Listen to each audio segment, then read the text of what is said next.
हे दोस्तों, क्या हाल है। तो लास्ट वीडियो में हमने वन पीस का पहला आर्क यानी रोमांस डाउन आर्क को कवर करा था, जिसमें लूफी को अपना पहला क्रूमेट यानी जोरो मिल चुका है और वो दोनों अपने आगे के सफर पे निकल चुके हैं। स्वागत है दोस्तों कॉमिक वॉइस के एक और नई वीडियो में, जहाँ मेरा नाम है उज़ैफर। आज मैं एक्सप्लेन करने जा रहा हूँ वन पीस का दूसरा आर्क यानी ऑरेंज टाउन आर्क को। चलिए वीडियो स्टार्ट करते हैं।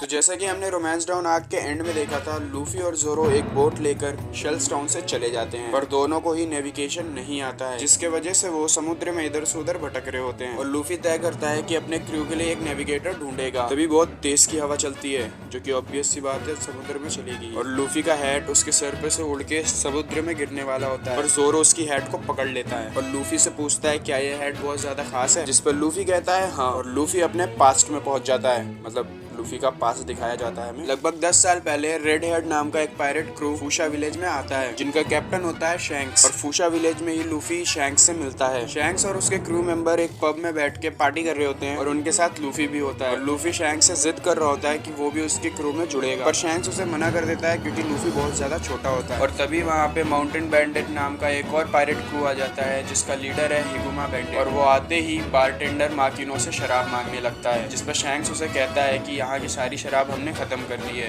पर ये आखिरी बोतल बची है, अगर तुम चाहो तो इसे पी सकते हो। पर हिगुमा गुस्से में उस बोतल को तोड़ देता है, जिसके बाद शैंक्स उस बोतल के टुकड़े को उठाकर साफ करने लगता है। पर हिगुमा शैंक्स से कहता है अगर तुम्हें सफाई का इतना ही शौक है तो लो इसे भी साफ कर दो। और वो टेबल पर रखे हुए और भी बर्तनों को गिराकर तोड़ देता है और वहाँ से चला जाता है। पर शैंक्स उसे कुछ भी नहीं कहता और जोर जोर से हंसने लगता है, जिस पर लूफी गुस्से में उससे कहता है तुम कैसे बेहया बेशरम बेगैरत पायरेट हो। एक पायरेट तुम्हारी बेइज्जती करके चला गया और तुम बेशर्मों की तरह हंस रहे हो।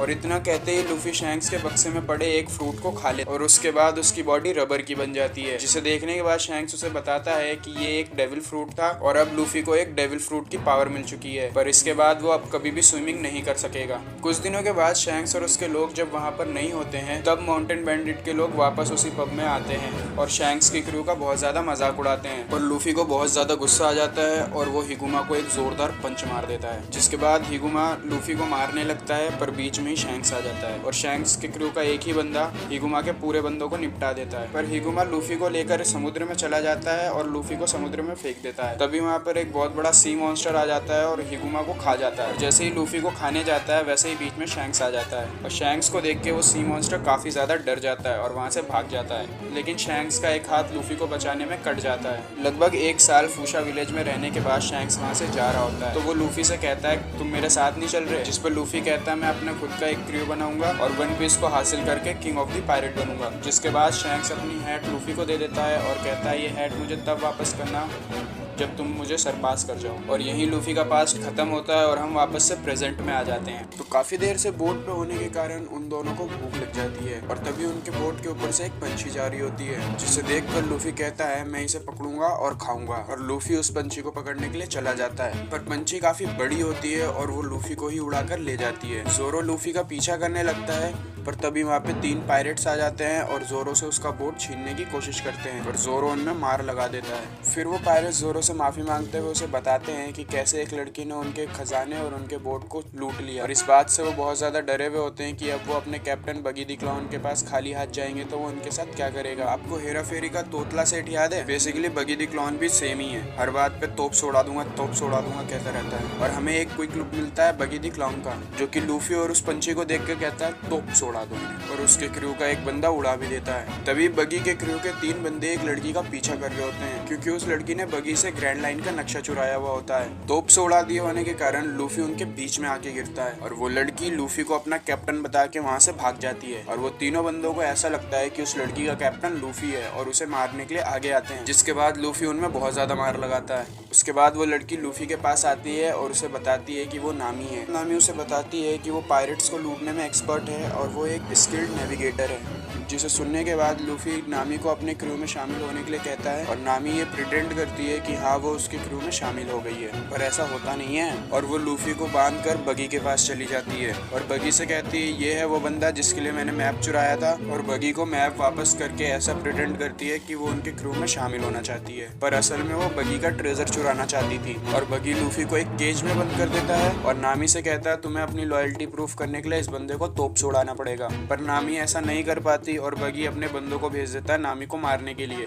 पर तभी वहाँ पे जोरो आ जाता है और नामी को बचा लेता है। जोरो बगी से फाइट करता है और उसे पीसेस में कट कर देता है और उन्हें लगता है कि बगी मर गया, लेकिन बगी के सारे बंदे हंसने लगते हैं और तभी बगी के सारे पार्ट्स वापस से जुड़ जाते हैं और बगी बताता है कि उसने भी एक डेविल फ्रूट खा रखा है, चॉप चॉप फ्रूट, जिसकी पावर से वो अपने शरीर के किसी भी हिस्से को अलग कर सकता है और अलग होते हुए में भी उसे यूज कर सकता है। और फिर बगी अपने पावर्स का इस्तेमाल करते हुए जोरो को घायल कर देता है, पर जोरो और नामी घायल होते हुए भी बगी और उसके बंदों को तोप से उड़ा देते हैं और वो तीनों वहाँ से भाग के टाउन में चले जाते हैं और वहाँ उनकी मुलाकात टाउन के मेयर से होती है। जोरो मेयर के घर पर अपने वुंड्स रिकवर कर रहा होता है और तभी वहाँ पे बगी के क्रू का एक और बंदा मोजी और उसका पेट रिची वहाँ पर आ जाते हैं। रिची लूफी पे अटैक करता है, जिसके वजह से लूफी का केज टूट जाता है और लूफी आज़ाद हो जाता है। लूफी रिची से फाइट करता है और उसे डिफीट कर देता है। मेयर लूफी की हिम्मत देखकर बगी से अकेले ही लड़ने के लिए चला जाता है, पर बीच में ही नामी, लूफी और जोरो आ जाते हैं और मेयर को बचा लेते हैं। जोरो बगी के क्रू के दूसरे बंदे कवजी से लड़ता है और लूफी बगी से लड़ता है और नामी बगी का खजाना और ग्रैंड लाइन का नक्शा चुराने चली जाती है। जोरो बहुत ही ज़्यादा जख्मी होता है, पर फिर भी कवजी को आराम से हरा देता है। लूफी से फाइट करते हुए बगी उसे बताता है कि पहले शैंक्स और बगी एक क्रूमेट थे, पर शैंक्स की वजह से उसे डेविल फ्रूट की पावर मिली और वो अब कभी भी स्विमिंग नहीं कर सकता, जिसके बाद से बगी शैंक्स से बहुत ज़्यादा नफरत करता है। बगी अपने डेविल फ्रूट की पावर का इस्तेमाल करता हुआ अपने बॉडी को अलग अलग पार्ट में डिवाइड कर देता है, पर जब वो अपने बॉडी को वापस से जोड़ता है तो बस उसके हाथ, पैर और मुंह ही जुड़ पाते हैं, क्योंकि बाकी के शरीर नामी ने पकड़ के बांध दिया होता है। और उसी हालत में लूफी उसे जोरदार पंच मार के बहुत दूर फेंक देता है, जिसके बाद नामी लूफी और जोरो को ज्वाइन कर लेती है और उनके क्रू का हिस्सा बन जाती है और टाउन के मेयर उन्हें शुक्रिया करते हैं और फिर वो तीनों वहाँ से बोट लेकर चले जाते हैं। तो इसी के साथ दोस्तों खत्म होता है हमारा orange town arc. Next arc है हमारा शिरफ विलेज आर्क, जो कि मैं अगली वीडियो में एक्सप्लेन करूंगा। तो आज के लिए बस इतना ही। अगर वीडियो अच्छी लगी हो तो लाइक कर देना, चैनल को सब्सक्राइब कर देना। मिलते हैं अगली वाली वीडियो में, तब तक के लिए गुड बाय।